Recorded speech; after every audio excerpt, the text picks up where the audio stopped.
All right, story time. So we're the enterprise everybody's talking here about, right?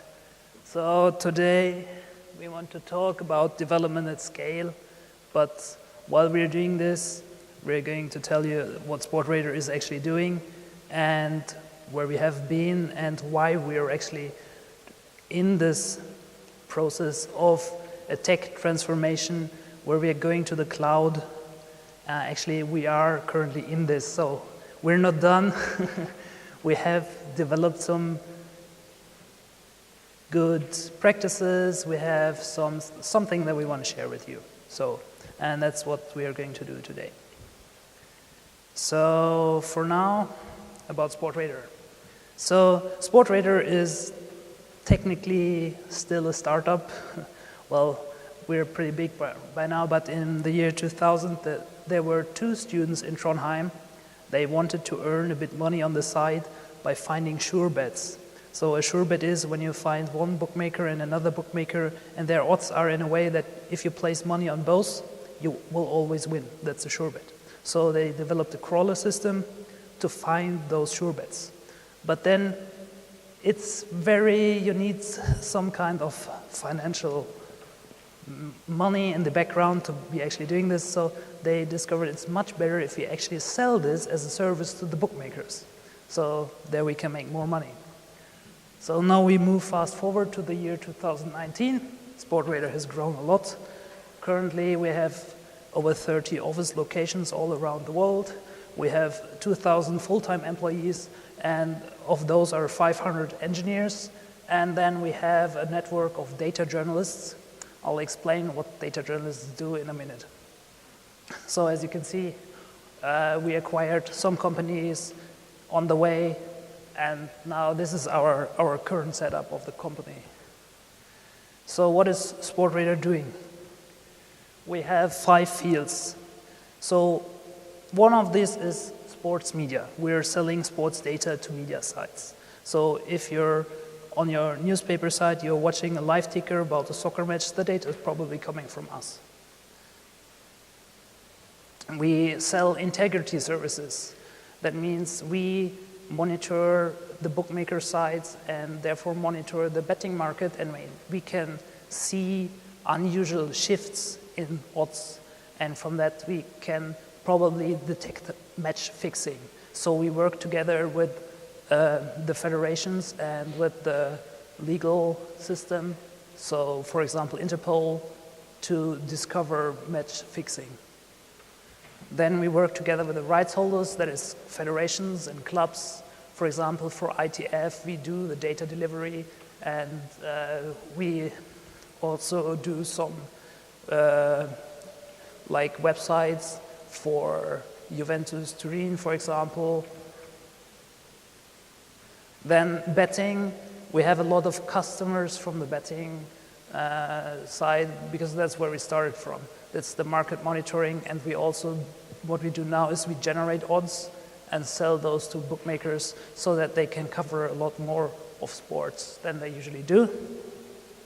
And then we have over-the-top solutions. We provide video streaming.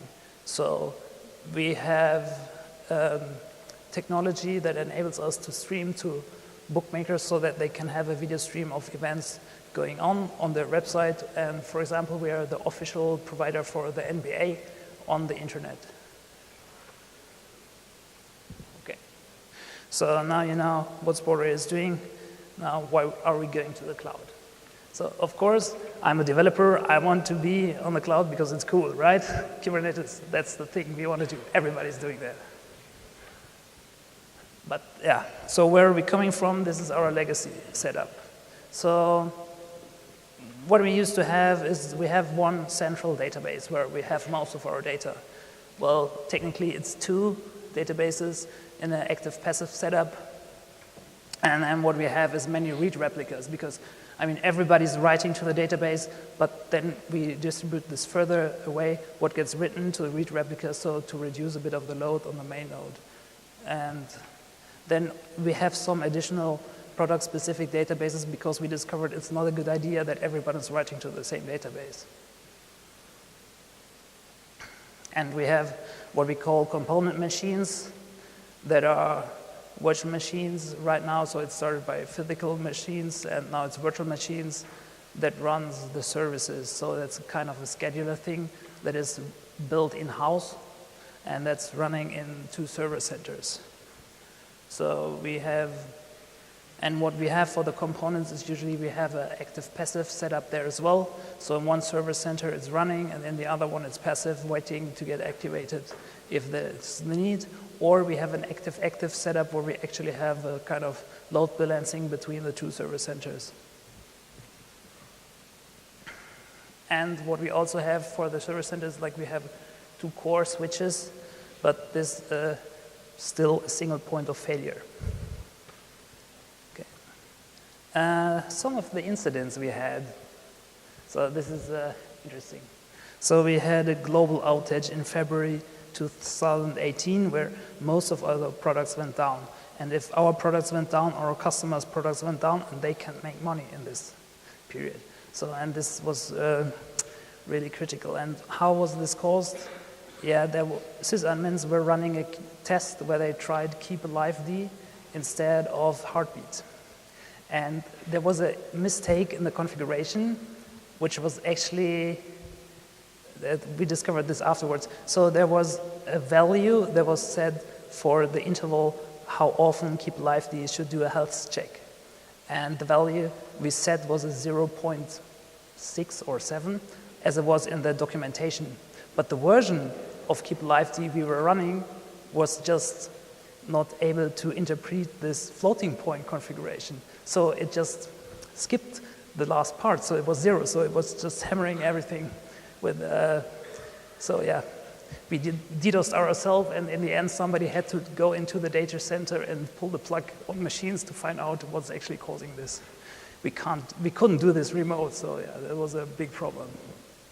And then we had failover failures.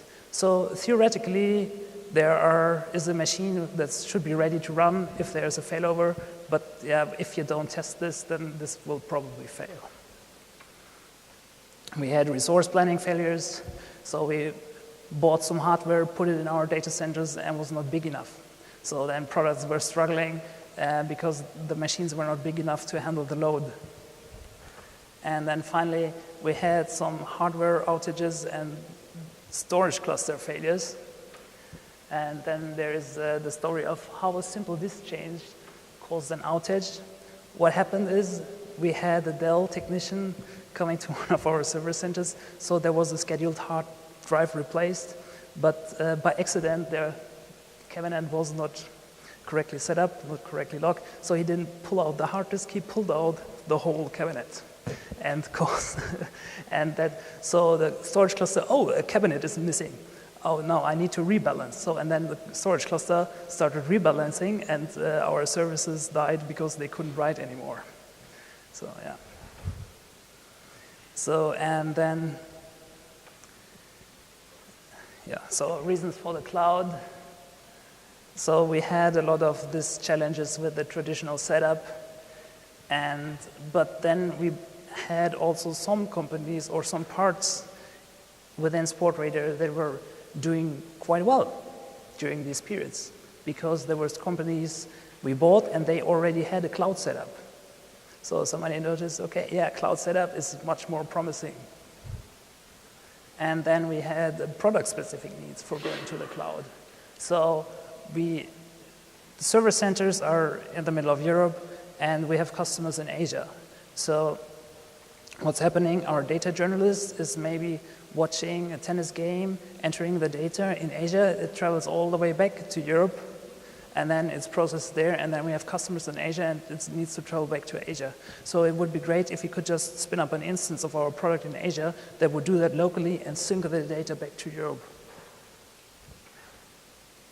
So a strategic requirement is we're expanding to the US market. Since betting is opening in the US, we will have customers there.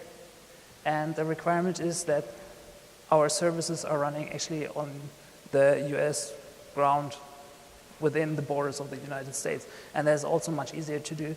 So we don't want to put up a data center there, so we just go to one of the existing cloud data centers there. And then in June 2018, Sportradar underwent a shareholder change, or a stock sold out and new shareholders coming in. So we had 2 new shareholders. One was the Canadian Pension Plan Investment Board, and then there was TCV, which is a Silicon Valley-based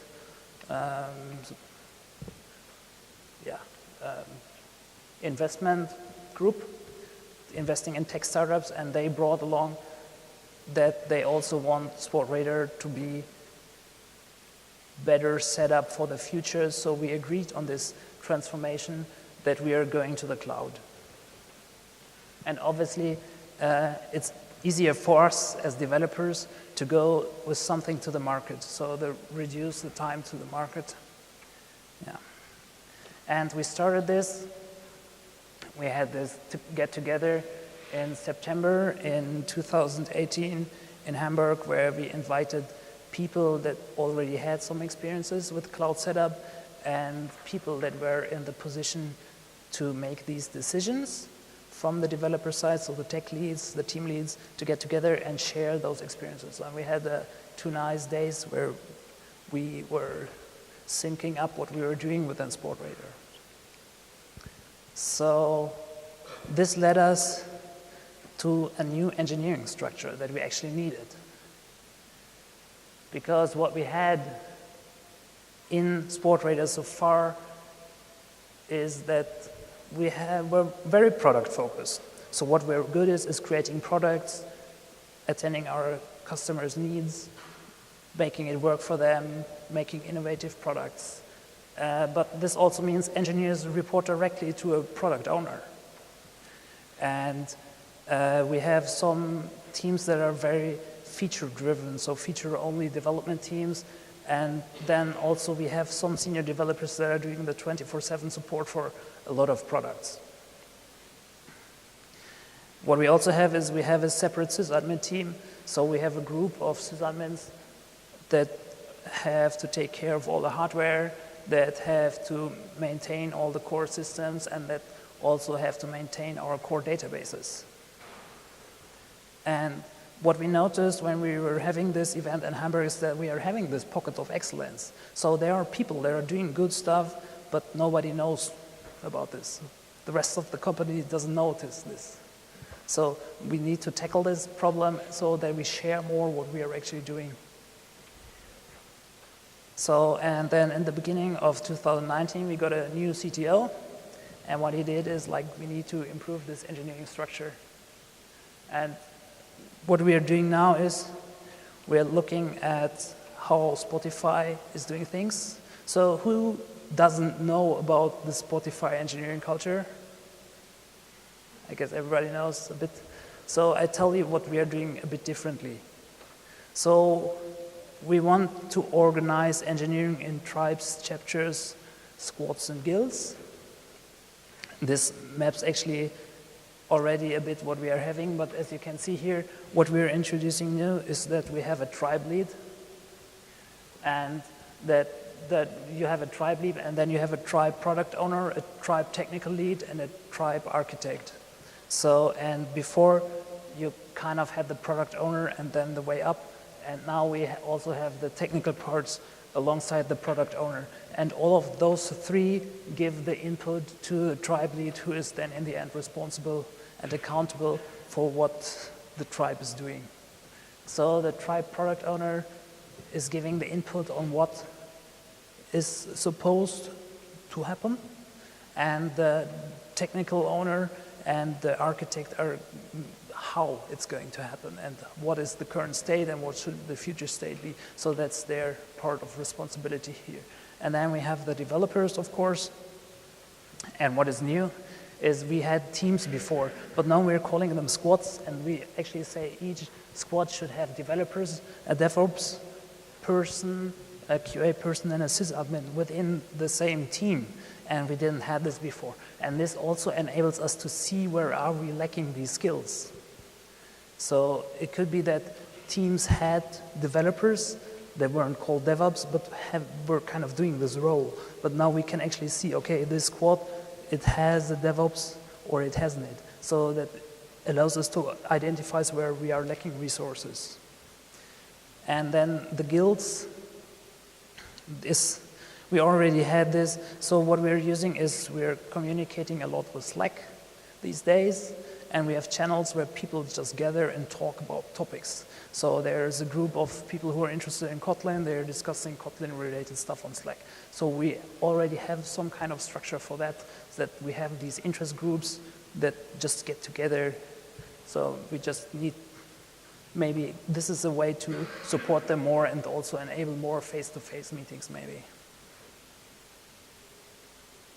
So here's a summary of what actually the chapters are supposed to focus on within. So the architecture chapter is, what they're doing is all of these chapters are creating best practices and guidelines to support the development.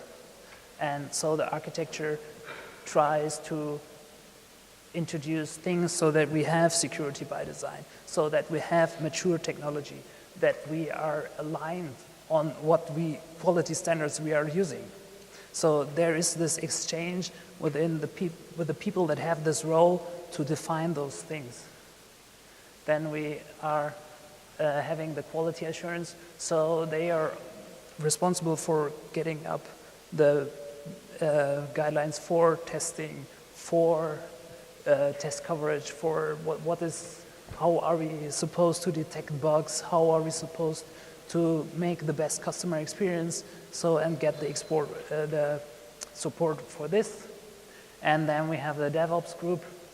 So they're obviously working on the pipelines. How do we automate all the deployment that we're having? How do we get all of these faster time to market and the delivery pipelines better and set up?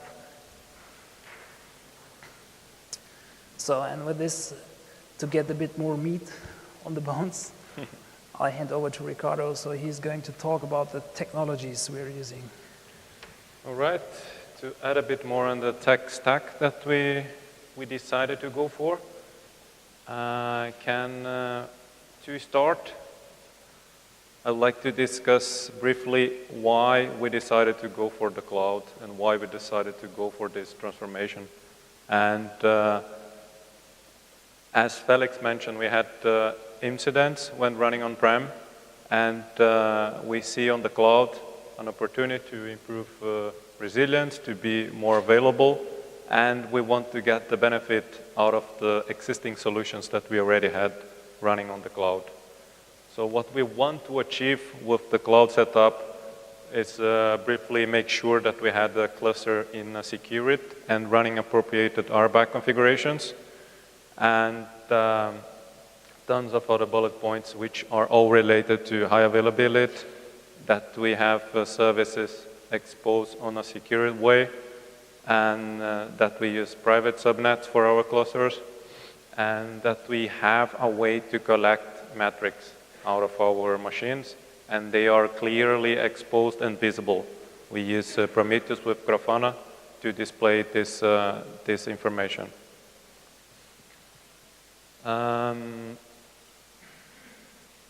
The way we use this, we use COPS. So we are using COPS since day one, so it helped us a lot in order to provision new clusters and also to do maintenance.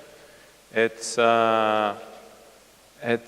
still a continuous communication with the COPS community in order to make sure we have compatible versions, in order to run an upgrade to Kate, in order to make sure we can adopt a certain network in service mesh, for example. So that's a lot of collaboration and communication with the community that we will mention for different solutions, and COPS is one. We have some limitations, but we can work around quite well with what we have right now. So that says we use AVS as a cloud provider right now, and the reason is simply because previously we had some systems running on AVS and some companies we bought, and took part into the group, they are also running AVS. But we don't use AKS. So we decided to be ready to change to any cloud provider if this is proved to be the best way to go in the future. But we do have a really close relation with AVS in terms of access to roadmap of AKS, for example, and also other features that we are interested on. We use GitLab CI heavily to expose our solutions.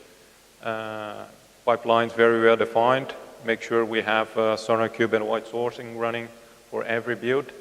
And and then we also aiming to scan our GitLab hash history, something that was mentioned earlier today. We don't do this right now, but it's our plan. But that connects to the most important thing to me here, which is what we created and we call the reference or bootstrap cluster. This is the way in the company we believe that every team, every unit should start when it comes to a Kubernetes cluster. This is a list of Helm charts which we decided that they must be on every cluster in order to give you the very basis of what is a Kubernetes cluster. It includes monitoring, includes metrics, includes security, every single thing. We have this list of charts, which is basically based on the Helm charts, which we do have a very good relation with the community. We have guys that are maintainers for certain charts. We do contribute a lot to a lot of different charts. So it's a pretty good relation with the community we have. And we have a group of maintainers for the reference cluster itself. So whenever a person see, we are running an old version of the, let's say, Prometheus operator. So we go and then someone submits a PR to our reference cluster and then this gets updated. Or someone says, I think we should look into Ambassador. Okay, so let's evaluate this, send to this group, and then we decided to if we're going to adopt this or not. Teams are very free to decide if they want to go a certain approach or not, but we heavily encourage them to use at least this base list of charts that I will mention now. So for logging, this is the stack. So it's quite standard: Fluentd, Elasticsearch, and Curator. Prometheus operator with kube static metrics. Previously, we were using Kibana and Grafana independently. We have decided to move to the operator. Went quite well with quite some help with actually some blog posts that we have seen on the internet from these guys hosting the workshop today. Pretty good content. And it's been proved to be pretty well right now, actually. So in the community, actually, not many charts have support natively to the service operator that the Prometheus operator requires. But we did work around this with some additional scrape configs settings on the charts, which work pretty well. We do have auto-scaling. This is very important, especially on the business that we are. So as Felix mentioned, we do sports, so we collect data from different venues on real time. And we must be able to scale. We had the Game of Thrones use case previously, but if you imagine a Champions League final, we have a huge amount of customers getting our data, much more than the average. So we must be able to scale on that evening. And that's part of what the cloud provider, the cloud solutions can give to us. The metric server is actually a chart created by one of our guys in the group, which is now open to the community, where we collect the different metrics. To secure it, we use Cert Manager, and we are evaluating Ambassador and Istio right now. And Nginx Ingress, AVS, and of course Cilium. So we use the concepts of shared subnets with utility subnets to make sure that all the clusters we have sitting on the same AVS region, they can talk with each other inside the internal network. And then service must be exposed via security services. In addition, we use core DNS and external DNS. So together with the pipeline that we have with GitLab CI, we easily expose a link to an application using HTTPS where you can validate if a certain feature is good or not. You can send to your QA team. And then after that, once the merge request is accepted, the link just disappeared, and then the DNS is removed. That's pretty helpful. I will just drop other names of what we have been used on this cloud transformation. We are using actually cloud Kafka a lot on the new projects. We had a lot of solutions using RabbitMQ, but then here there is an interesting point. We actually run Kafka on top of Kubernetes. So we are managing the stateful sets right now. We know there are a lot of different opinions on this. We have had some issues in the beginning, but this has been very helpful to get people, our developers and our operations, more experience of how Kafka works, how to manage a Kafka, how to troubleshoot on a Kafka. And we are now actually evaluating some provider. So there are many there, and we are evaluating 2 or 3 of them, and then we might migrate. But from the time being, it was pretty nice and easy to a simple Helm chart command, install a Kafka. We learn how to fine-tune this setup, how to improve the throughput, changing the partitioners and the amount of replicas. This was really interesting to understand how Kafka actually works. We do, of course, part of the microservice migration, so we have a lot of services exposed using REST APIs and gRPC and protobuf. This is pretty standard nowadays. But as the previous line mentioned, previously we had a lot of socket connections. So the legacy system still behaves in a way that the client creates a socket connection and we send data both ways.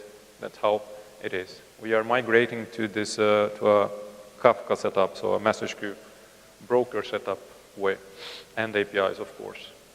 We have a license for New Relic, which it's pretty helpful for us. So we do have it used for all our containers running on Kubernetes.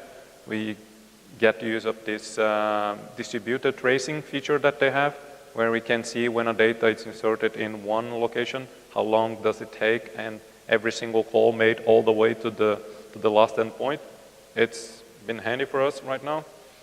We use SonarQube and white source on the pipelines. So this makes sure we at least we know how many technical debts or how many outdated licenses we do have. And we get informed about this, of course, on the fly. So if a certain project don't have more than 80% of coverage of unit test, the build is blocked. Yeah, so of course, no pets, cattle. This is the promotion of changes flow that we are aiming for. So we don't have this precisely right now, but we are close to this. So whenever there is a change, either to your cluster, your production cluster, or to our Bootstrap or reference cluster, this must be validated first on a sandbox. And then, once this is approved, this goes to the reference cluster. And then it goes gradually to the development clusters, and then to production. We discussed a lot this setup. One of the reasons was because there were people that we could use the same cluster for development, for different environments, development and production, which we of course could do this if we use resource limitation per namespace that Kubernetes support. That might work well, but we would still be on a bad position if a developer accidentally changed something, or if, for example, you have GitLab integration with elevated privileges that could, from a development perspective, environment, affect the productions. So we decided to split development and production clusters, even though this will add cost of maintenance of these two environments, but that's a safer way to go. Yeah, a bit of name drops in terms of security and network. So again, we use RBAC. This is very important for us. We like the approach where we start with the very minimal access that a certain role requires, and then if a certain developer or a certain auditor requires something else, then we decide, we discuss, and then we elevate a bit these privileges. So devs have only access to the namespace that they were working on. We do this with the roles and role bindings. We have a profile called the auditors, which have access to everything on a read-only basis. And we have the operators. These are a group of people which are responsible to provision and to maintain this cluster. So they have full access to all the clusters we have. We have been using Cilium from now. We migrated a couple of months ago, and it has been pretty interesting for us. And one of the reasons why we have done this, it's because we want to go for Istio in a couple of months, and this is a preparation for us in terms of security and improve the service mesh from our service. With the transformation we are in progress, with services going to the cloud, that's important that we are able to easily talk with our internal service, which sits on the same regions and which shares the same subnet. We run heavily in Frankfurt right now, but we also have clusters running in North Virginia and also in Singapore. As Felix mentioned, we have this use case which is important to collect data as fast as possible and avoid the travel from America to Europe or from Asia to Europe. And then we do have this use case, which is the use case for the real-time data collections for all these sports that we mentioned. And that's where Kafka plays a big role here. So in each of these locations, US, Europe, and Asia, we have a Kafka cluster where we have Mirror Maker instance running on each location, copying data, and also some jobs that are importing this data into each cluster. So event that inserted in Asia, it's available in US via Kafka replication in less than a second. And then it's already available to be exposed via one of our products. This connects us to perhaps one of the most important things, which is the monitoring part. With Prometheus, Grafana, and the basics, we get a lot for free out of the charts we have in the community. And this is the bare minimum, I would say. You should be able to monitor all the computer resources, networking, size of disk. This is a standard. But in order to have full control of what you are doing and what you are deploying to your cloud environment, you need to come up with your custom metrics. What actually has value for your business? To our business, it's important to know, for example, how many clients are expecting to get data from a certain match. How many clients have bought a certain tournament. This kind of information is relevant for our business. So in order to have this information available, we come up with custom dashboards. And this is distributed on TVs, and then people can see what's actually going on. This is related to the use case I mentioned before, the clusters we have running in US, Europe, and Asia. The Kafka cluster running on each location where the data is replicated. We wanted to measure precisely the amount of messages that are coming in per second to each location, and also how long is it taking to a message from when it's inserted in a certain region and then when it's imported in another one. So this led us to come up with a custom dashboards, which help us a lot in terms of identifying if we are having a delay. And then, of course, this is integrated with Alert Manager that does send alerts to Slack and to email if something is above a certain threshold. For example, the chart on the bottom right, if we are taking more than 3 seconds to import an event from a certain location, something is odd. So a Slack message is sent to a specific channel and say, hey, you might check this. And also some standard data, for example, the consumer lag group. This is a standard Kafka information that comes from. But then it's filtered just by the topics I'm interested, which are the topics related to the business. To recap, I will bring Felix back, and then we will summarize what we have learned so far on this journey. And yeah, we will be very nice to get some questions and feedback from you guys later. All right, so then the announcement for this summit here was you will walk away with a blueprint. So this is our blueprint for you. So what we think for the technology side is find the tool that suits your needs. So we spend a lot of time evaluating what we actually need and what is the things that we are required to have on our clusters and for our cloud native approach. So the process is, this is very interesting. So because in the beginning it's like, yeah, we're going into the cloud, it's pure freedom for the developers, but then we notice, okay, yeah, maybe not that much freedom is what we want to have. We want to have some governance. We want to have some alignment on all of these things. So when recently we got a new head of DevOps who joined us, so then he looked at all of the clusters that we already have, and he found like, yeah, there are a lot of clusters that actually have security holes.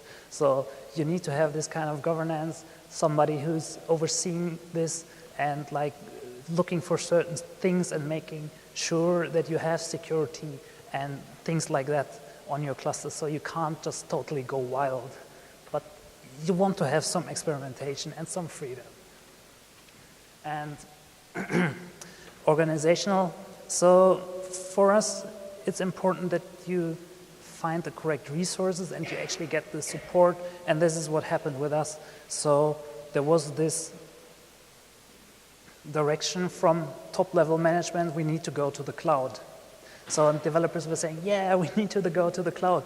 But then like middle management is like, yeah, but my product is actually doing fine. Why should I go there? So and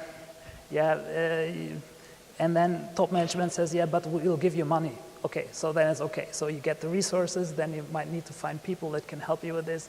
So if you don't know what you're doing, so difficult, but looking for this. And then cultural considerations. So you need to find a way into people's heads that they like this idea. You need to go to promote this. You need to teach them. You need to tell them what they need to do. And it takes time. So also, don't try to rush things. Take your time doing things. But I think we're on a good way doing this, advancing here. So going back, I want to run on Kubernetes.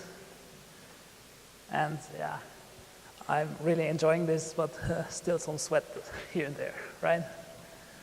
Thanks.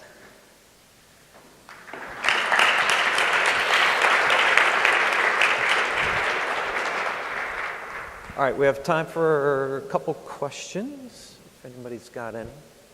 There's got to be some questions. I mean, they laid out so many tools up there. I couldn't even write them down fast enough. Michael, right here in front of you. Oh, sorry. Thank you for your presentation. I've got a question on the investment, because when you decided to go to the cloud, to the journey, did you both ask you how much and how long? And in that case, how do you proceed to assess the investment to go to the cloud and to transform your legacy? Because it's an investment to train people, to hire new people, to evaluate, to assess all the tools, to assess. How did you proceed? I can mention this. Yeah. So what we have done on this matter was we were asked to create a baseball card which has a summary of every single initiative. And this baseball card was revealed by different people in order to make sure that they have a clear presentation of what a project is. So let's say I want to take a service A into the cloud, but it must be running on 2 different locations. What are the benefits of this transformation? Who are the service or the units involved? What is the time, more or less, that you estimate for this? What is the benefit in terms of resilience, in terms of product, in terms of 4 different criteria. And then this deck of cards were taken into the business people, the major stakeholders, that then prioritized and said, okay, we must look into A, B, and D because these 3 will bring us more value, or they are more connected to revenue units and things like this. And with the new investors putting, let's say, new fresh money, they were supportive on a way to go based on the prioritization from the people on inside. So that was the way we tackled this. Any other questions? I love that you come to Barcelona and put up Atletico. Stock images. Anyone else? There's another one right here. Always willing to ask questions. Thanks. So I saw that you have the issue ongoing, like seeing how does that work. So my question is, how is that working for you, or which things are you still considering to use or not issue in a way? Right now it's not working, so we are evaluating and studying.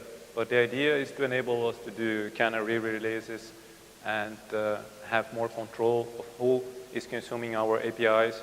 Basically, use this kind of functionality from Istio. Hi, you mentioned that you're running Kafka on Kubernetes. Can you share some challenges that you faced in order to achieve this? Thanks. Yeah. I love this question because there were a lot of challenges to handle the stateful sets on Kubernetes. So the most important one would be make sure that your persistent volume it's never deleted. So we patched all of them from delete to retain, just in case. So if you accidentally delete something, it will stay on your cloud provider, let's say AWS. The volume is always there. That's the first important thing. You must back up your data periodically. That's another thing. And you should be able to restore a certain PV and PVC based on the volume on the AWS. So you must edit a few YAML files or create a script to handle this, and then make sure you are able to restore this in a couple of minutes. For example, we do have this for Kafka. So we had to delete the Kafka cluster and reinstall many times. That I've created a script that does this in a couple of minutes, and even able to bind with the previous volume already saved on the cloud, so the data is never lost. And we do have some use case of using MySQL at the same as a stateful as well, and then we have the same approach. So keep the volume always there, and I would say that's the main one. Yeah, a question from the back here. I was just wondering what are some of the benefits of the org change that you guys had that you're seeing, and maybe relate that to your move to Kubernetes as well. I'm talking about the team changes, so the guilds and everything that you put in rather than the product teams. I didn't get your question, actually. It's quite low, yeah. Sorry about that. The product teams, and you switched to the guilds and the more Spotify structure. I just want to know what are some of the benefits you're seeing out of that, and maybe some of the challenges, and related also to how your Kubernetes implementation's going. Yeah, as Felix mentioned, to a product, it's a bit hard actually to buy this transformation, because for them, product feature people, they usually are focused on creating more features and getting more solutions out. So on this period we are right now, it's a bit of challenge to make them buy this idea in order to make sure. So this is a transformation period. We might eventually need to reduce or affect a bit our product roadmap in order to make sure that we can have exponential growth of features to be delivered in the future. But this is part of the process. So that's an ongoing challenge. So the challenge is actually make sure that they are able to see this transformation coming as a positive, with a positive effect to the business. Yeah, cool. Thanks. So that's the main one. Hi, resiliency is also. Yeah, when we mention resilience, they get quite happy because they have bonus linked to resilience and etc. Yes. Last one. What key factors helped you in choosing the right tools for your tech stack? It's hard to hear up here. Can hear. Michael, you have to translate for us. What key factors helped you in choosing the right tools for your tech stack in cloud native? What factors helped you in choosing the right ones? So what factors did you use to choose that tech stack that you showed earlier? You have like an evaluation criteria list. What were some of the factors that played into that set of technologies you chose? The factors.